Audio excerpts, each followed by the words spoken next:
I think we can all agree that Berserk is by far the most heart-wrenching take on the fantasy genre we've ever read. There are things in Berserk that are so depraved and horrifying that they will genuinely make you want to take a shower afterwards, but despite this, the story penned by the late and great Kentaro Miura still managed to be so engaging that you just can't put it down. Maybe that's what makes Berserk one of the most monumental works of fiction ever created. Thus, in this marvelous video, we'll be diving deep into some of the most spine-chilling arcs from the Berserk saga in order to see what makes them so incredibly special. Be warned, we'll be heading to some really dark places in this one, so before we move on, take a moment to hit the like and subscribe buttons before things get too dark. It might just be a small click for you, but to us, it means an awful lot. With that out of the way, it's time to grab your oversized swords because here we go. Golden Age Arc, Eclipse. The Golden Age Arc is arguably Berserk's most famous storyline. After all, it's been adapted multiple times into both anime series and a film trilogy.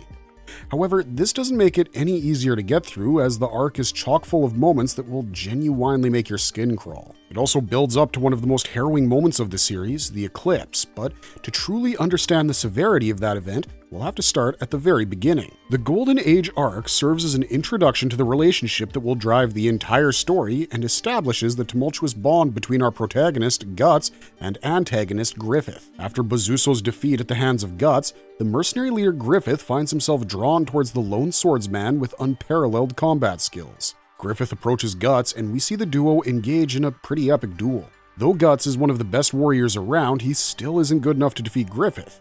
Guts is impressed by this charismatic leader and ends up joining his mercenary force, known as the Band of the Hawk. Guts' journey with the Band of the Hawk is a violent yet pleasant one.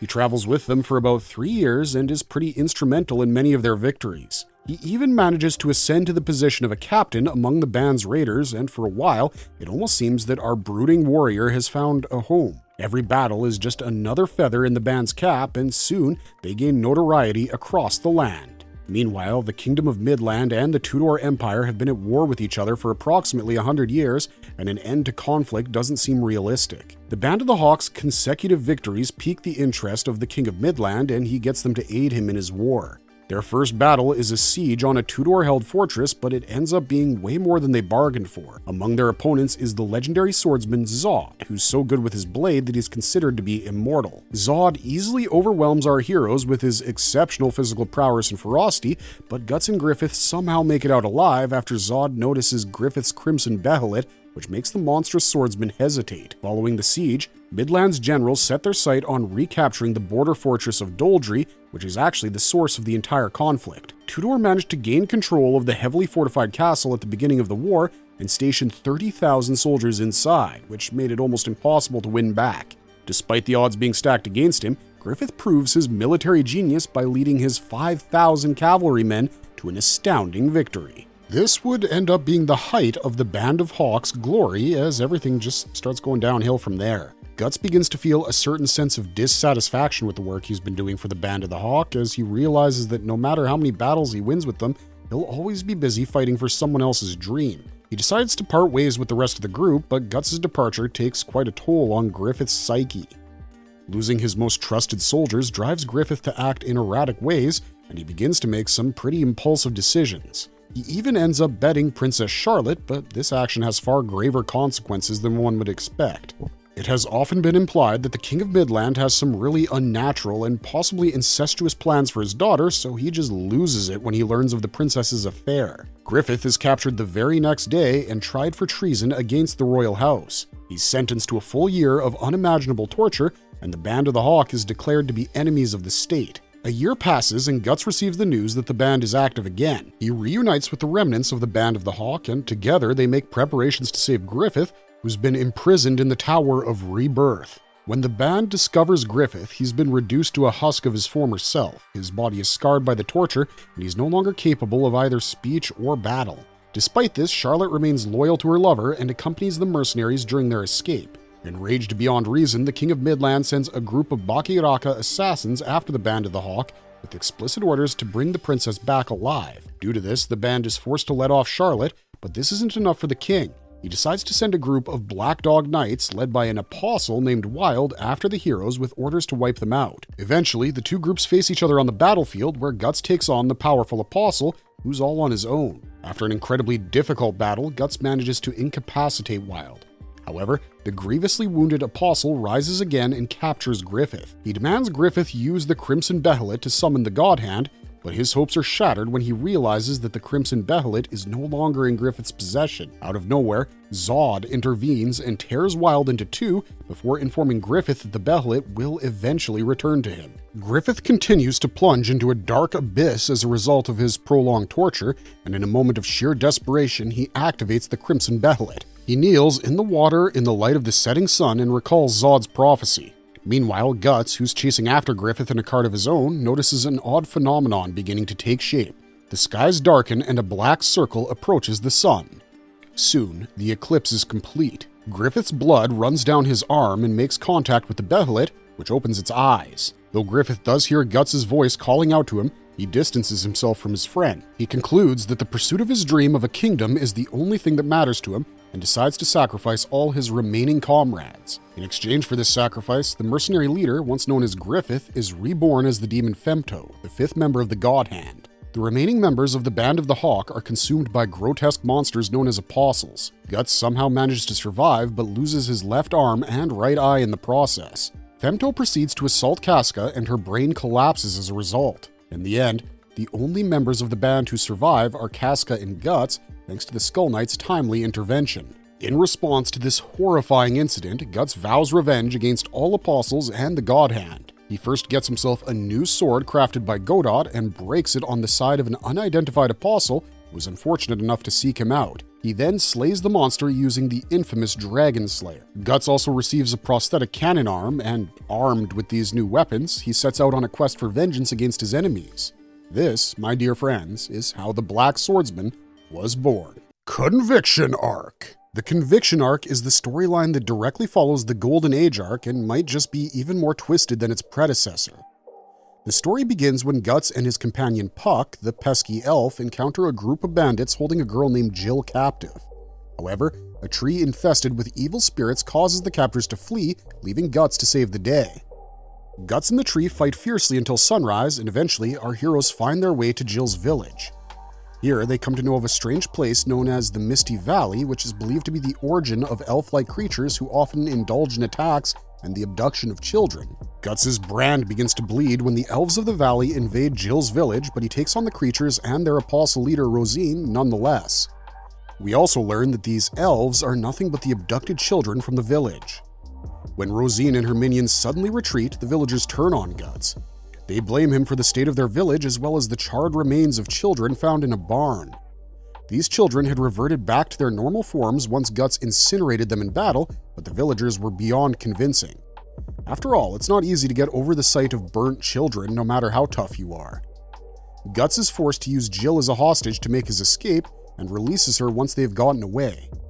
He then sets out to eliminate Rosine. Jill manages to follow Guts in his quest, but is abducted by Rosine.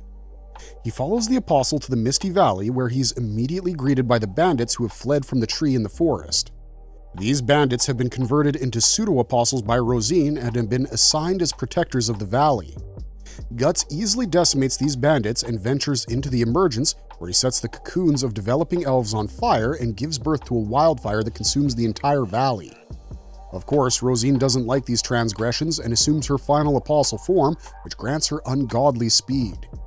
She almost overwhelms the swordsman, but he uses Jill as bait once again and ambushes the apostle to land a lethal blow. He's just about to end Rosine's misery when he's shot by Zepek, Jill's alcoholic father, who's being accompanied by the Holy Iron Chain Knights. This intervention causes Guts to flee, but we know that the fight isn't over yet.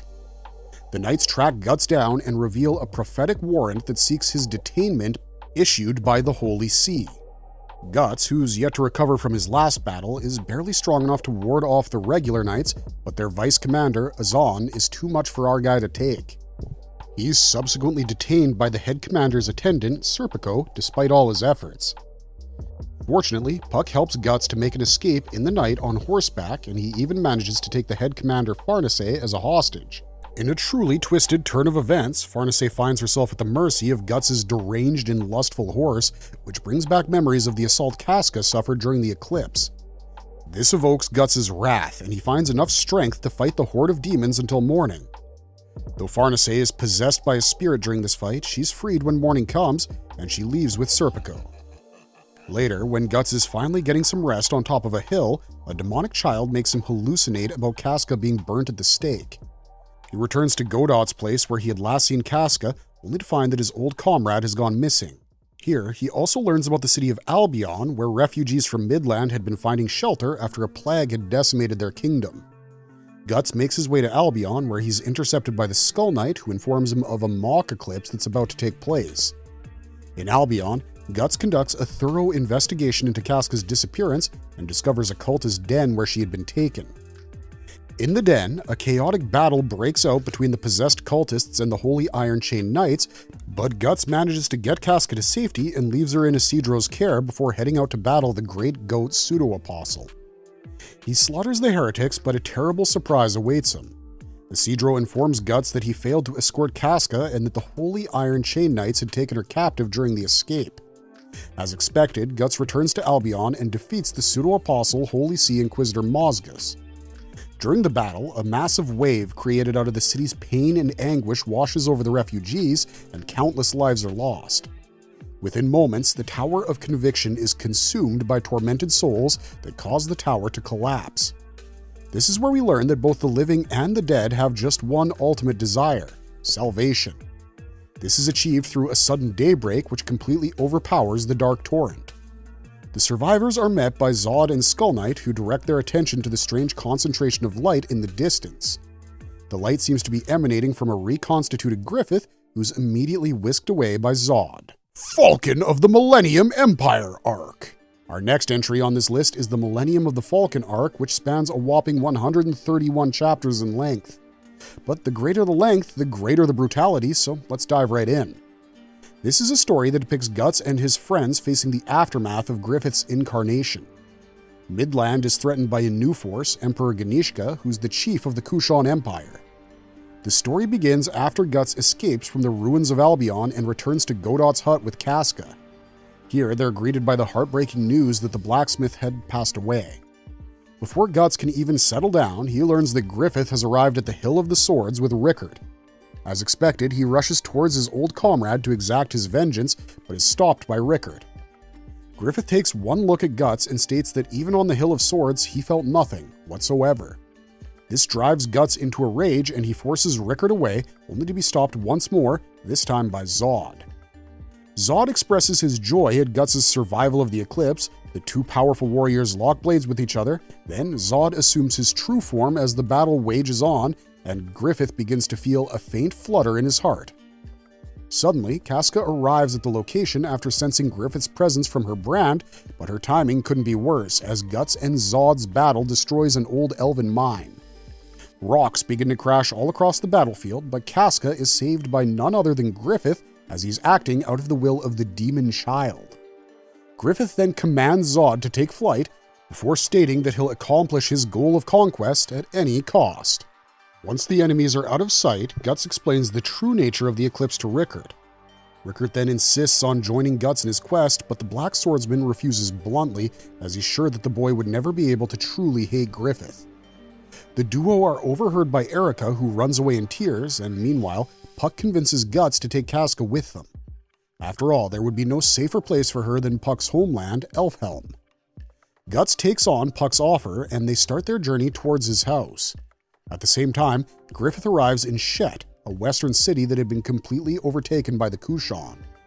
He easily kills the conquering general while Zod slaughters the soldiers.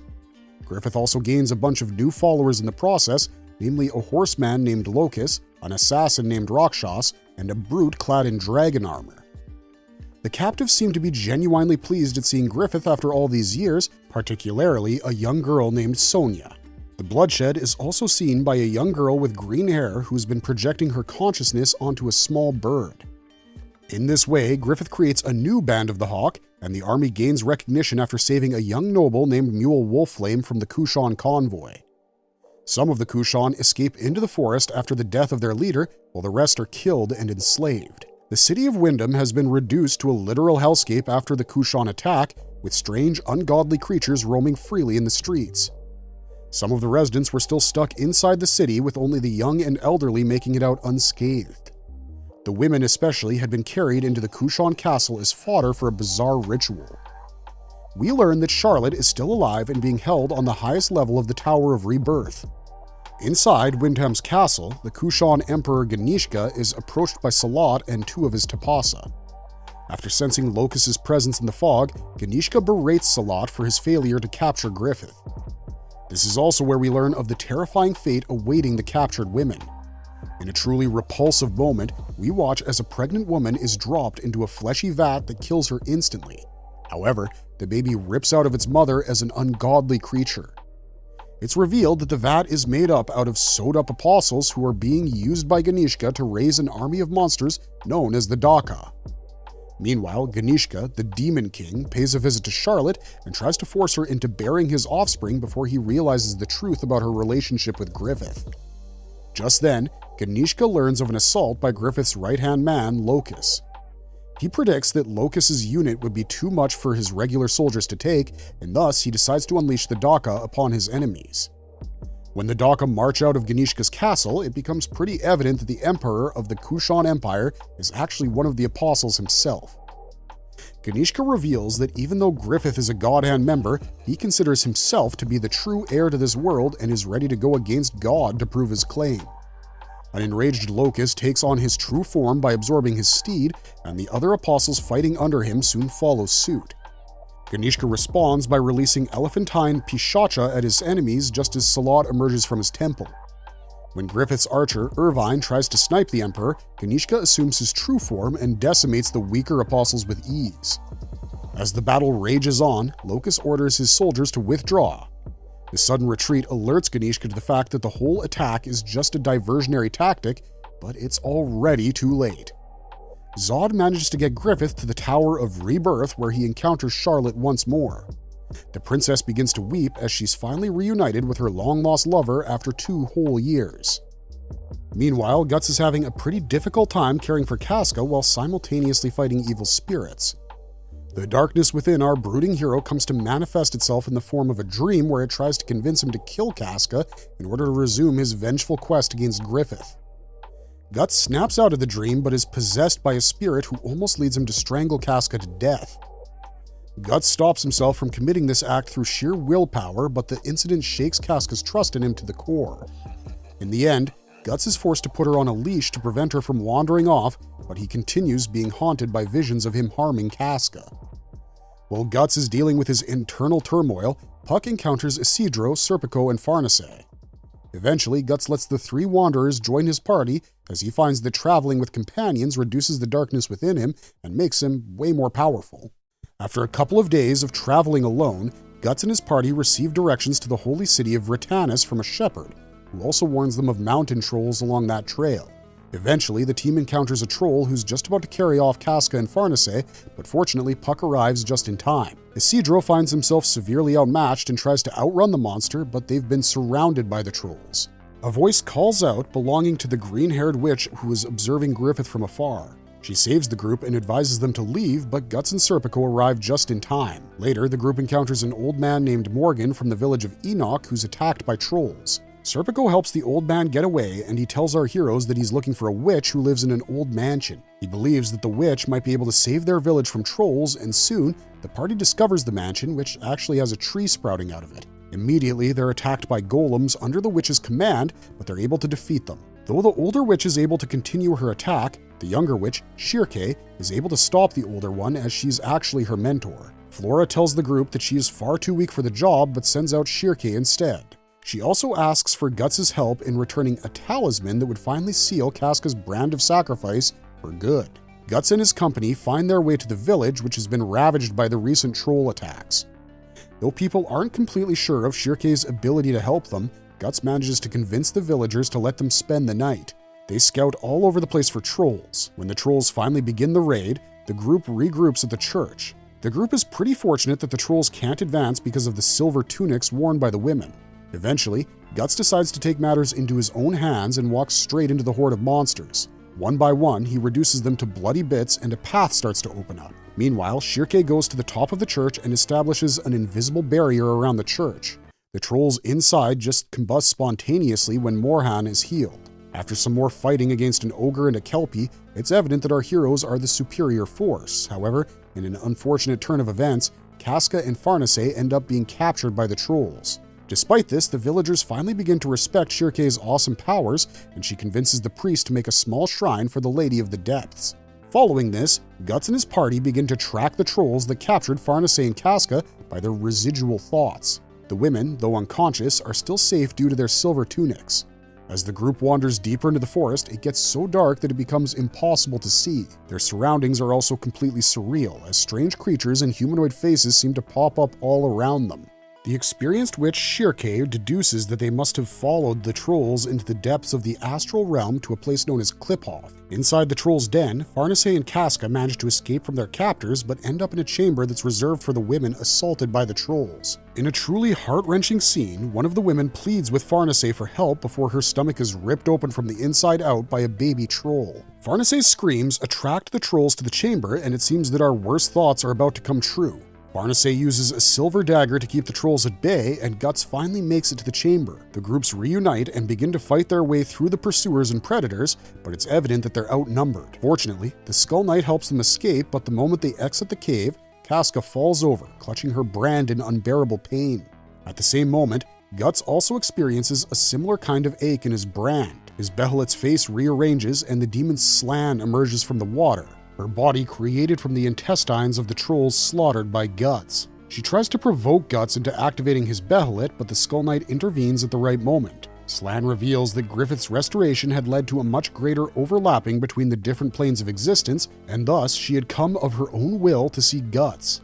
Though Slan summons a slew of monsters to take on Guts and the Skull Knight, Guts is able to take the demon down thanks to his Dragon Slayer. Before reverting back into troll intestines, Slan informs the swordsman that they'll be meeting again in the future.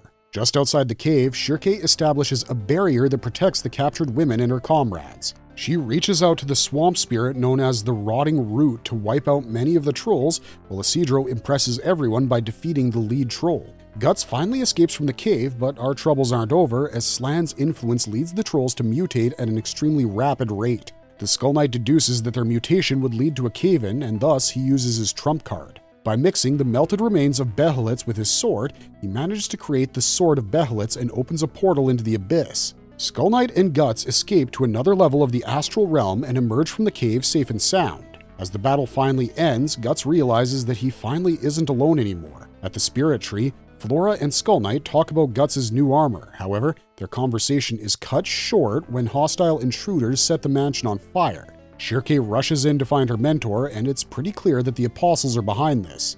Though Flora can't be saved, she sends Shirkei a message about the new armor prepared for Guts. Shirkei bids her mentor a teary goodbye before she succumbs to the flames. Outside the mansion, Zod and his fellow apostle Grunbeld finally show themselves to fight Guts. Guts, meanwhile, is beyond angry after learning that Griffith has formed a new band of the Hawk, but due to his wounds from the previous battle, he's easily overpowered by Grunbeld. Zod focuses his attention on Skull Knight so that the underlings can continue to attack Guts. Just as Grunbeld is about to deliver the final blow, the golems group together and hold the apostle back. Meanwhile, Shirkei's telepathic voice reaches out to Guts and leads him in through a side entrance. For the first time, Guts dons a new armor, and the helmet changes its form to resemble the dog-shaped head of the Beast of Darkness.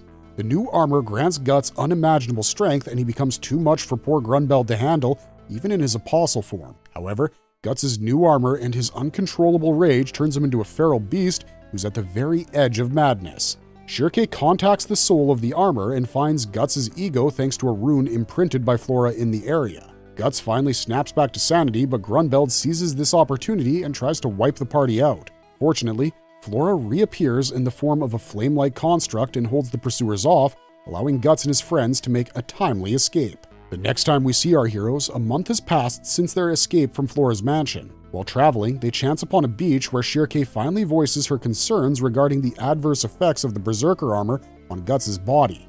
Even in light of this new information, Guts refuses to take the armor off, as the talismans they are carrying are woefully underpowered to contain the brand's effects. The group decides to rest up and finds an abandoned cabin to provide them shelter. During their time here, we learn about Elfhelm, a home of sorts for magic users, which is located on Skellig, an island that sits within the interstice. Farnace also decides to make good use of this time by asking Shirke, the witch, to teach her magic. Later, the Skull Knight appears during a conversation between Guts and Flora to emphasize the danger posed to Guts due to his prolonged use of the Berserker armor. We also learn that Griffith now exists beyond the scope of most mortal beings, and thus, he's begun eliminating astral beings like Flora, which could still cause him harm. The Skull Knight also tells Guts that since Casca's mind might not align with his vengeful desires, a time may come when he would have to choose between protecting Casca and seeking revenge. Meanwhile, Casca takes a walk along the scenic beach and encounters a mysterious boy with long black hair. Since the boy seems to be completely alone, the group takes him in, but it's clear that Shirke is a bit on edge due to his presence. Casca begins to develop a maternal affection for the strange boy, which makes Guts even more wary.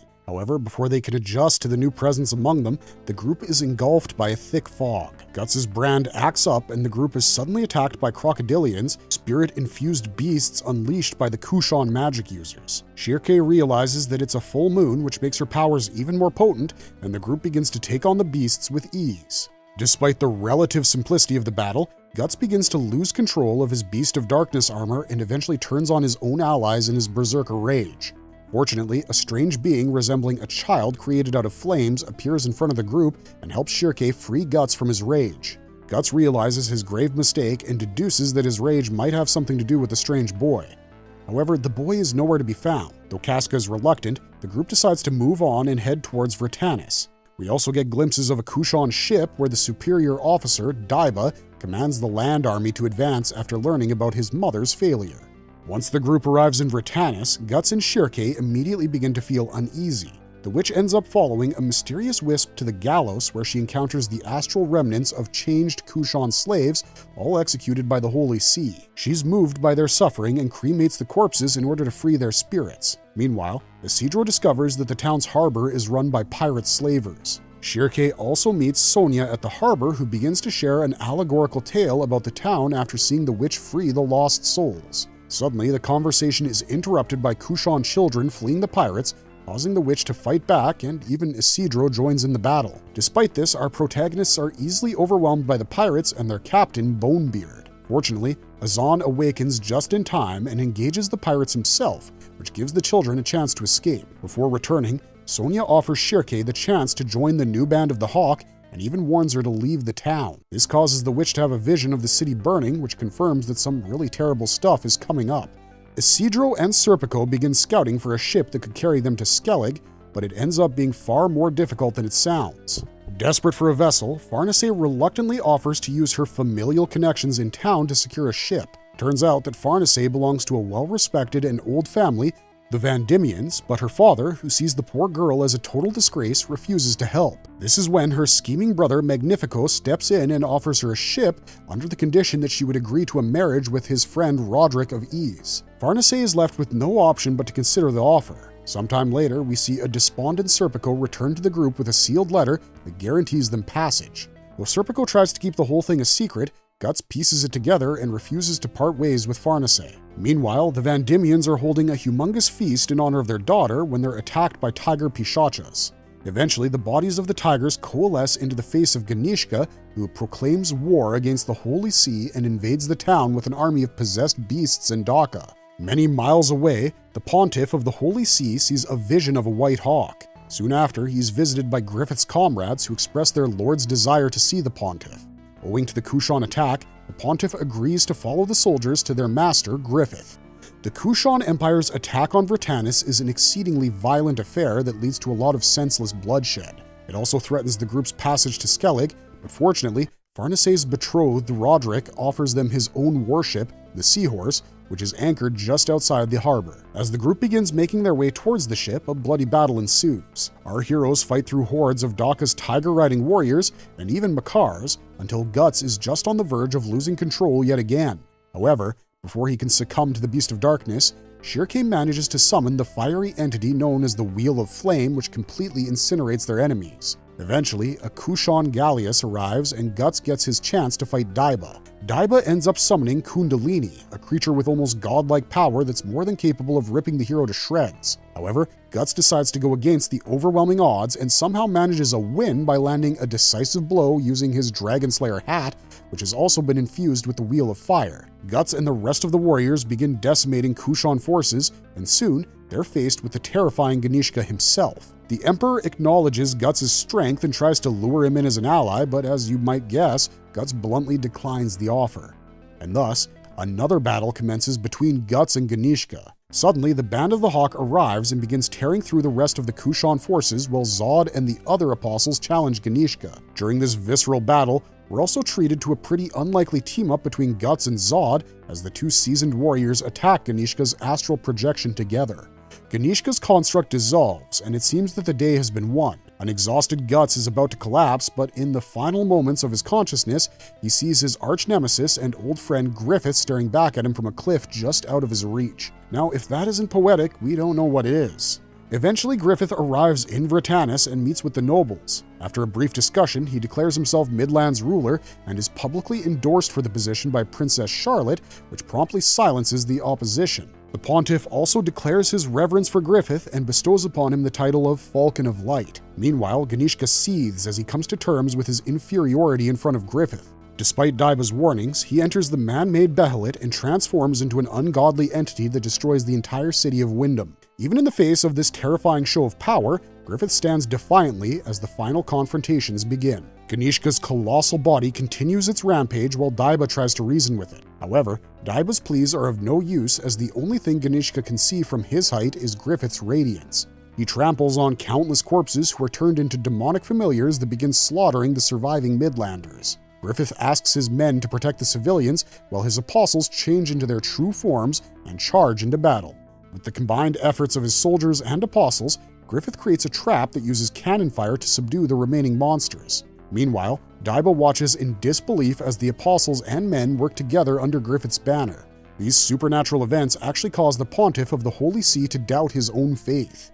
Griffith rides Zod and reaches the Emperor's head. He then finds the remnants of Ganishka's human body while he is absorbed by his own thoughts. Griffith wastes no time in adopting his femto form. At the very last second, the Skull Knight tries to ambush Griffith using his Sword of Actuation, but Griffith easily redirects the attack into Ganishka. This slash opens up a portal that reaches far into the depths of the astral world and triggers a transformation of reality itself. This massive explosion brings out numerous fantastical creatures and the God Hand into the physical world. Meanwhile, Ganishka's body transforms into a giant white tree. The slash also reveals an ancient and mysterious city nearby that predates even Wyndham. The Pontiff declares this Falconia, and it becomes the kingdom of Griffith's dreams. He descends from Zod and begins to lead humanity into a new era. In the final act of this arc, the Seahorse sets sail and the group recuperates. On the ship, Guts suffers from a feverish nightmare where the Beast of Darkness threatens to completely consume him. They also face a pirate attack, but that's not much in the face of the Black Swordsman. A much greater surprise awaits the crew the next day as Puck's mischief alters Guts' Behelit. The group begins experiencing strange sensations that coincide with Ganishka's transformation. Within a few hours, a great wave from the astral world engulfs the world and changes it in ways that we can still barely comprehend. Fantasia Arc, Sea God. The Fantasia Arc begins with the warship Seahorse slowly making its way towards Skellig when a strange wind sweeps across the land and the sea. In the wee hours of the morning, Roderick spots Bonebeard's battered ship approaching in their direction, but something is clearly different as Shirke begins to sense an ungodly presence that alerts our crew to the fact that the pirate Bonebeard is no longer human. They mount an attack with the Seahorse's cannons, but it barely has an effect. Soon, Bonebeard reveals his crew, which is composed of undead creatures and squid-like monsters who promptly attack the sailors. Guts is still exhausted from their previous battles, but awakens and manages to slay most of the monsters. However, they take on their true form, which is revealed to be the tentacles of a massive sea beast. Guts uses a maneuver that utilizes both his swords and the cannons to defeat the tentacles, which causes Bonebeard to retreat. However, it's certain that the pirate will return to exact his vengeance. The attack causes extensive damage to the Seahorse, and the crew is forced to dock on a nearby island for repairs. But the island seems to have its own set of threats, and Shirke begins to sense an ominous presence. Isidro and Puck continue exploring the island and encountered a blue-haired girl named Yzma, who tells them about a dangerous sea god. She leads Isidro to her house, where she tends to his injuries while telling our heroes how she had been shunned by the village, as she's a descendant of a race of astral merfolk known as the Marrows. At the same time, Guts discovers a silent village where they're faced with a mysterious statue that seems to be dedicated to a sinister-looking octopus deity. Shirke immediately begins to sense a malevolent aura that tells us that something horrifying is coming ahead. The discovery of Isidro's lost dagger in the sea god's cave further confirms the villagers' suspicions. The group retires to an inn for the night, but an atmosphere of overwhelming dread consumes them as the villagers tell them of the Easter of the sea god. Shockingly, the villagers themselves start transforming into monstrous tentacled monsters and begin to wreak havoc. Shirke, who's at Yzma's house, senses the danger and rushes to the aid of her comrades. Meanwhile, the pirate Bonebeard emerges from the sea once again and proclaims that each villager in the settlement is now a follower of the sea god. As you can probably expect, Guts' rage begins to build, and even though Shirke tries her best, the Berserker armor takes control. The Black Swordsman leaps onto the pirate ship and starts reducing his opponents into a bloody pulp. As Shirke and Isidro finally arrive at the village, they come to the terrifying conclusion that every single human on the island has fallen victim to the sea god except for Yzma, who's been protected by her amulets. Shirke tries to bring Guts' mind back, but the armor is too powerful. However, when Casca is attacked, the Berserker armor reacts instinctively and rushes to rescue her. Eventually, the pirates and the sea monsters vanish while the group plans their next move. They decide to eliminate the sea god and come up with an interesting strategy. Guts decides to don the armor with the witch possessing him to protect his mind. As the group prepares for an encounter with the sea god, we know that a dreadful battle draws near. Guts barges into the sea god's cave only to find himself facing Bonebeard yet again. The pirate reveals the sea god's massive form and begins summoning slug creatures to mount an attack. Guts fails to adhere to Shirke's strategy and charges right into God's mouth, which leads Bonebeard to believe that Guts is dead. The pirate begins to attack the seahorse through creatures, but the monsters are repelled by an astral barrier created by Farnace. Despite the protective measures, Bonebeard's crew eventually succeeds in boarding, which leads Isidro to counterattack. Isidro defeats the assailants, and things get even more intense inside the sea god. Guts seems to have survived his plunge into the sea god's mouth, and he starts making his way to the monster's heart. The sea god senses the threat and begins to awaken, but Shirke's insightful assistance allows Guts to slay the sea god once and for all. As the colossal body collapses, a massive wave is triggered, and it ends up sinking the island. Yzma transforms into a hybrid human-fish creature and rescues Isidro from drowning. Other Marrow warriors also begin to gather, ready to confront the fallen god. Thanks to the Flame Child, Guts is able to make a timely escape from the sea god's body. After the battle, an exhausted Guts begins to delve into his memories as well as aspirations, the terrible events of the Eclipse haunting him even in his dreams. The Marrow agrees to escort them to Skellig Island, and for the rest of the arc, we catch brief glimpses of Guts' journey in the past. Meanwhile, the warship slowly moves towards the mystical island. Marvelous verdict! All of those terrifying events we just spoke about make it pretty clear that Berserk is much different from your usual fantasy manga. It's filled with incidents that will genuinely turn your stomach and make you doubt your own morality, but maybe that's why we love this series so much. Its unabashed depiction of the human condition is something extremely rare, and honestly, we'll never stop looking forward to the next chapter no matter how dark it gets. However, what's the most twisted moment in Berserk according to you? What's the one that really sticks with you? Do let us know in the comments down below, and don't forget to hit the like and subscribe button to stay up to date with all of our marvelous content.